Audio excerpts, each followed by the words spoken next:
80-20 അനുപാതം പുനഃസ്ഥാപിച്ചേ പറ്റൂ എന്ന് ഒരു കൂട്ടർ, പറ്റില്ലെന്ന് ഹൈക്കോടതി. കഴിഞ്ഞ 2 വർഷക്കാലമായി കേരളത്തിലെ പൊതുസമൂഹത്തിൽ ഏറെ ചർച്ചകൾക്കും വിവാദങ്ങൾക്കും ഇടയായ വിഷയമാണ് ന്യൂനപക്ഷങ്ങൾക്കുള്ള സ്കോളർഷിപ്പ് വിതരണത്തിലെ 80-20 അനുപാതം. അനേക വർഷങ്ങളായി കേരളത്തിലെ ഗവൺമെന്റുകൾ ന്യൂനപക്ഷ ആനുകൂല്യങ്ങൾ വിതരണം ചെയ്തിരുന്നത് 80-20 അനുപാതത്തിലായിരുന്നു.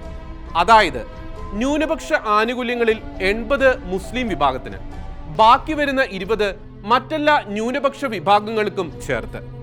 മുൻപ് പുറപ്പെടുവിച്ചിരുന്ന ചില സർക്കാർ ഉത്തരവുകളായിരുന്നു ഭരണഘടനാ വിരുദ്ധമായ ആ അനുപാതം നിലനിർത്തിയതിന്റെ അടിസ്ഥാനം. തീർത്തും അശാസ്ത്രീയമായതും ഒരു കൂട്ടരെ മാത്രം തൃപ്തിപ്പെടുത്തുന്നതുമായ ഈ അനുപാത ക്രമീകരണം പുനഃപരിശോധിക്കണമെന്ന് ആവശ്യപ്പെട്ട് ക്രൈസ്തവ സംഘടനകൾ പലതും വർഷങ്ങൾക്ക് മുമ്പ് തന്നെ രംഗത്ത് വന്നിരുന്നു.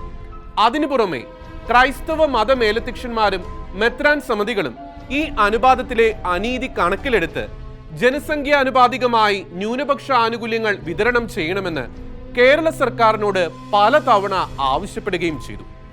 എന്നിട്ടും ഈ വിഷയത്തിൽ അനുകൂലമായ ഒരു നിലപാടെടുക്കാതെ കേരള സർക്കാർ മുന്നോട്ട് പോവുകയാണ് ചെയ്തുകൊണ്ടിരുന്നത്.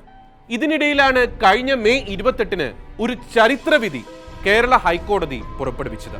ന്യൂനപക്ഷ സ്കോളർഷിപ്പുകൾക്കായുള്ള തുക മുസ്ലിം സമുദായത്തിന് 80%, മറ്റു ന്യൂനപക്ഷ മതവിഭാഗങ്ങൾക്കായി 20% എന്ന അനുപാതത്തിലുള്ള ആനുകൂല്യങ്ങളുടെ വിതരണം റദ്ദാക്കുകയാണ് എന്നതായിരുന്നു ആ ചരിത്രവിധി.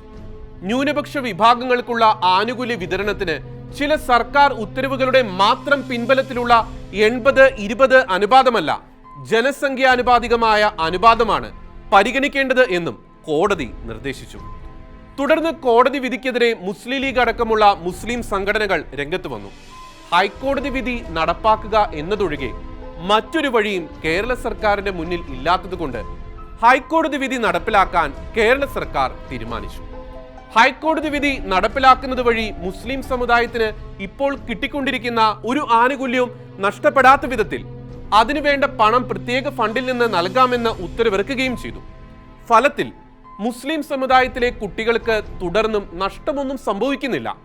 മറ്റു സമുദായത്തിൽപ്പെട്ട കുട്ടികൾക്ക് ഹൈക്കോടതി വിധി അനുസരിച്ചുള്ള ആനുകൂല്യങ്ങൾ ലഭിക്കുകയും ചെയ്യും. എന്നാൽ ആ ഉത്തരവിനെ പോലും ചോദ്യം ചെയ്തുകൊണ്ടും വിധി പുനഃപരിശോധിക്കണമെന്നും ആവശ്യപ്പെട്ട് എംപവർ ഇന്ത്യ ഫൗണ്ടേഷൻ എന്ന സംഘടനാ നേതാവും മലബാർ പോളിടെക്നിക് കോളേജ് പ്രിൻസിപ്പളുമായ അൻവർ സാദത്ത് ഹൈക്കോടതി ഡിവിഷൻ ബെഞ്ചിനെ സമീപിച്ചു. പൊതു താൽപര്യത്തിന് വിരുദ്ധമായതിനാൽ വിധി പുനഃപരിശോധിക്കണമെന്നായിരുന്നു അദ്ദേഹത്തിന്റെ വാദം. എന്നാൽ ചീഫ് ജസ്റ്റിസ് ഉൾപ്പെട്ട ഹൈക്കോടതി ഡിവിഷൻ ബെഞ്ച് ആ ഹർജി തള്ളിക്കളയുകയായിരുന്നു.